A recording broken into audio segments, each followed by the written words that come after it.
की 100 शर्फियां दी हैं। क्या? मगर क्यों महाराज जी? आप तो यह भी नहीं जानते कि इस बात में कितनी ज्यादा सच्चाई है। नहीं करता, पता नहीं किस काम का है वो राजा। राजा को विश्वास नहीं हो रहा था कि उनकी प्रजा में यह सब कुछ चल रहा है। एक राज्य में एक राजा रहते थे। राजा बहुत ही बेवकूफ किस्म के राजा थे और उन्हें अपनी प्रजा से कोई लेना देना नहीं था। वह हमेशा दूसरे राज्य के राजाओं से मुकाबला करते रहते थे। दूसरे राज्य के राजा जो भी काम करते थे वह उनकी नकल करके खुद को ऊंचा दिखाने की कोशिश करते थे। लेकिन महल में मंत्री इस बात का बड़ा फायदा उठाते थे। एक दिन मंत्री राजा के पास आते हैं और उनसे कहते हैं, महाराज, क्या आप जानते हैं पड़ोसी राज्य के शूरवीर राजा धनोखर सिंह अपने मंत्री पर खुश हो रहे हैं। उन्हें 100 सोने की अशर्फियां दी हैं। सभी लोग उनकी बहुत वाहवाही कर रहे हैं। अरे लोग तो उन्हें दयालु दानी और ना जाने क्या क्या बुला रहे हैं। क्या सच में? मगर आप उन्हें शूरवीर क्यों कह रहे हैं? अरे शूरवीर समझदार बुद्धिमान तो मैं हूँ, क्योंकि मैं अब अपने मंत्री को पूरी 200 सोने की अशर्फियां दूंगा। क्या सच में महाराज? ये तो बहुत ही अच्छी बात है। वैसे हमें आपसे ये उम्मीद नहीं थी। आप किसी से कम थोड़ी हैं। आप तो उन राजा से भी बड़े दानी हैं। आप तो 2 गुना धन देने को राजी हो गए हैं। हाँ हाँ बिल्कुल मंत्री जी, मैं किसी से कम नहीं हूँ। अरे जो कोई और कर सकता है वो तो मैं भी कर सकता हूँ, बल्कि मैं तो औरों से भी ज्यादा अच्छे से कर सकता हूँ। आपने देख ही लिया होगा।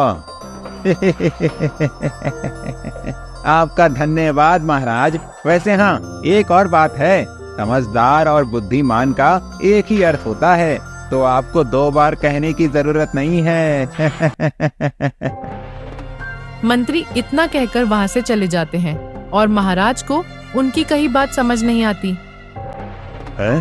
ये मंत्री जी क्या कह गए भला? मुझे तो कुछ समझ नहीं आया। खैर छोड़ो। और वह यह सब भूलकर अपने भोजन में लग जाते हैं। महाराज की पत्नी रानी सुनैना बहुत ही समझदार थी, मगर वह कभी भी राजा के किसी फैसले के बीच में नहीं बोला करती थी। लेकिन महल के लोगों को महाराज को ऐसे बेवकूफ बनाते हुए देखकर उनसे यह सहन नहीं होता था। भोजन करते वक्त जब महाराज रानी को मंत्री जी की सारी बातें बताते हैं तो रानी चौंक जाती हैं। रानी, क्या आप जानती हैं, आज हमने मंत्रियों को सोने की 100 शर्फियां दी हैं। क्या? मगर क्यों महाराज जी? जब महाराज ने रानी को पूरी बात बताई तो वह मंत्री की चाल समझ गई। महाराज, यह आपने क्या किया? आपको ऐसा बिल्कुल नहीं करना चाहिए था। क्या किया मैंने रानी सुनैना? मैं तो चुपचाप अपना भोजन कर रहा हूँ। अरे मेरा मतलब ये कि अभी आपने मंत्री जी को 200 सोने की अशर्फियां दी है, सिर्फ इस वजह से क्योंकि दूसरे राज्य के राजा ने अपने मंत्री को दी। आप तो यह भी नहीं जानते कि इस बात में कितनी ज्यादा सच्चाई है। और मुझे तो लगता है राजा जी कि मंत्री जी ने आपको बेवकूफ बना दिया। क्या? ये आप कैसी बात कर रही हैं रानी सुनैना? मैं क्या कोई बेवकूफ हूँ जो मंत्री की बातों में आकर उन्हें यूं ही 100 सोने की अशर्फियां दे दूंगा? अरे वो झूठ थोड़ी बोलेंगे, उन्होंने सच ही बोला होगा। और अगर दूसरे राज्य के राजाओं को ये बात पता चलेगी कि मैंने अपने मंत्री को सोने की अशर्फियां दी हैं, तो वो सब मेरी वाहवाही करेंगे। महाराज, आपको समझाना तो व्यर्थ ही है। भला दूसरे राज्य के महाराज इस बात में आपकी वाहवाही क्यों करेंगे? अरे अगर आप ऐसे ही करते रहे महाराज, तो हमारा पूरा राजकोष खाली हो जाएगा और मंत्री जी ही राज्य के दूसरे राजा बन जाएंगे। रानी महाराज को बहुत समझाती है, लेकिन महाराज को उनकी एक भी बात समझ नहीं आती। इस वजह से रानी सुनैना भी उन्हें समझाना छोड़ देती है। ऐसे ही दिन बीतने लगते हैं। एक दिन महाराज अपनी सभा में सलाहकार देवेश जी के साथ बैठे हुए थे। बताइए देवेश जी, आसपास के राज्यों में क्या चल रहा है? महाराज, आजकल दूसरे राज्यों में एक चीज बहुत प्रचलित है, और वो है राजाओं का भेष बदलकर प्रजा में घूमने जाना। वे सब ऐसा इसलिए करते हैं ताकि उन्हें पता चल जाए कि उनकी प्रजा उनसे खुश है या नहीं। क्या वाकई में? ये तो बहुत ही दिलचस्प है। हाँ महाराज, वे सब किसी आम आदमी का रूप ले लेते हैं और फिर गांव में चले जाते हैं। प्रजा को अच्छे से जानने के लिए ये एक बहुत अच्छा तरीका है। सही कहा आपने, ये तो बहुत ही मजेदार है। फिर तो मैं भी भेष बदल कर गाँव में जाऊंगा और देखूंगा कि लोग मुझसे कितना खुश हैं। और कुछ दिनों पहले ही तो मंत्री जी ने गांव वालों की खेती के लिए बहुत सारा धन भी लिया था। देखूंगा कि गांव के खेत कैसे हैं। महाराज की यह बात सुनकर वहां बैठे मंत्री जी के होश उड़ जाते हैं। उनके हाथ पैर कांपने लगते हैं। वह महाराज से कहते हैं, अरे महाराज, आपको इतना कष्ट लेने की क्या जरूरत है? मैं हूँ ना आपकी जगह, मैं भेष बदल कर चला जाऊंगा, आप यहीं आराम करिए। अरे ऐसे कैसे मंत्री जी? जब दूसरे राज्य के राजा खुद जा रहे हैं तो मैं आपको क्यों भेजूं? मैं भी खुद ही जाऊंगा और गांव के लोगों से मिलूंगा। असल में काफी समय से मंत्री जी गांव का नाम लेकर खुद पैसे लूट रहे थे। उन्होंने गांव में एक भी रुपया नहीं भेजा था और इस वजह से गांव वाले महाराज को खूब ज्यादा कोसते थे। मंत्री जी को डर लग रहा था कि अगर महाराज वहां चले गए तो उन्हें सारा सच पता ना चल जाए। इस वजह से मंत्री महाराज को गांव में जाने से रोकने की बहुत कोशिश करते हैं। महाराज, अगर आप अकेले ऐसे प्रजा में जाएंगे तो आप पर बड़ा खतरा होगा। किसी ने आपको पहचान लिया या अगर पड़ोसी राज्य के राजा को इसकी खबर लग गई तो कहीं वो आपको कुछ कर ना दें। मंत्री जी, ये आप कैसी बात कर रहे हैं? हमें किसी दूसरे राज्य से खतरा क्यों होगा भला?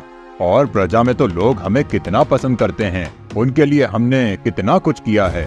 हमें वहाँ कोई खतरा नहीं होगा। आप बेमतलब में चिंता कर रहे हैं। महाराज की ऐसी बात सुनकर मंत्री जी चुप हो जाते हैं। लेकिन उनके अलावा उधर महारानी जी को भी राजा के गांव जाने की बात से बड़ी चिंता हो रही थी। पता नहीं अब महाराज को गांव में क्या क्या सुनना पड़ेगा। खैर अच्छा ही है, कम से कम उन्हें असलियत का पता तो चलेगा। शायद इसी तरह से उनमें कुछ अक्ल आ जाए। अगले ही दिन महाराज एक आम आदमी के कपड़े पहनकर अकेले ही गांव में निकल पड़ते हैं। काफी देर चलते चलते महाराज थक जाते हैं और एक नदी के पास बैठ जाते हैं। गांव का इलाका अब शुरू हो ही गया था और महाराज देखते हैं कि कुछ औरतें नदी से पानी भरने आई हुई थीं। देखो तो नदी कितनी सूखती जा रही है।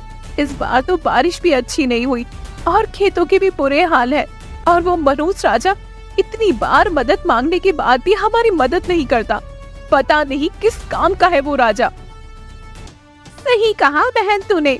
जानती हो, मेरे पति ने पिछले ही महीने मंत्री जी से जाकर कितनी मिन्नतें की थी कि कुछ कर्ज दे दे, लेकिन उन्होंने कुछ भी मदद नहीं की। उल्टा मेरे पति को धक्के मारकर महल से बाहर निकला दिया। अरे अब तो हमें लगता है कि इस बार भूखा मरना पड़ेगा। घर में अनाज का एक दाना तक भी नहीं है। उन दोनों औरतों की बात सुनकर महाराज के तो होश ही उड़ जाते हैं। क्या ये सब मैं क्या सुन रहा हूँ? ये औरतें मंत्री जी के बारे में ऐसा क्यों कह रही हैं? और लगता है मुझे गांव के और अंदर जाकर देखना चाहिए।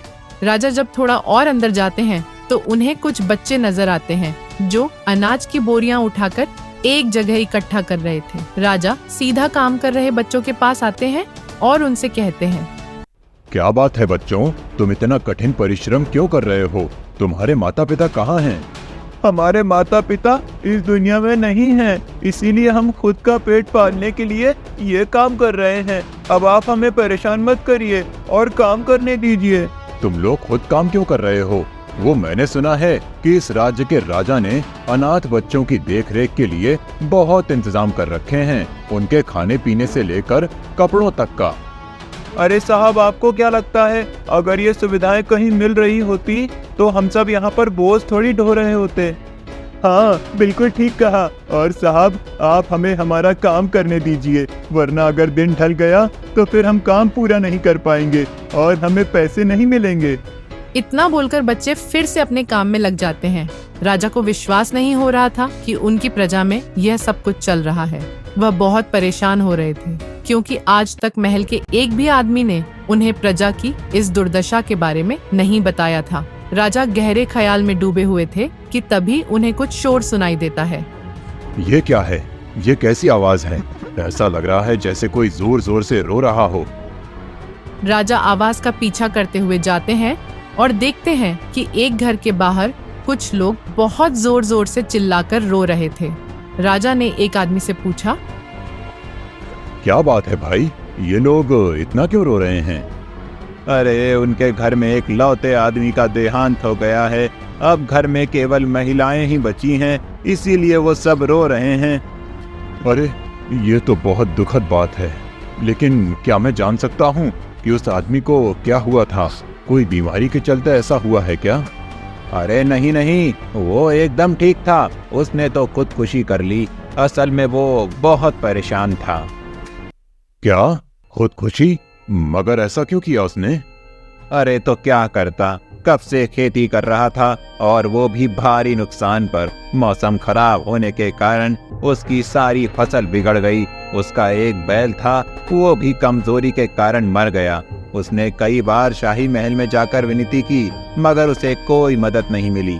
आखिर में उसे अपनी जान लेनी ही पड़ी। उसके पास आखिरी रास्ता बचा था।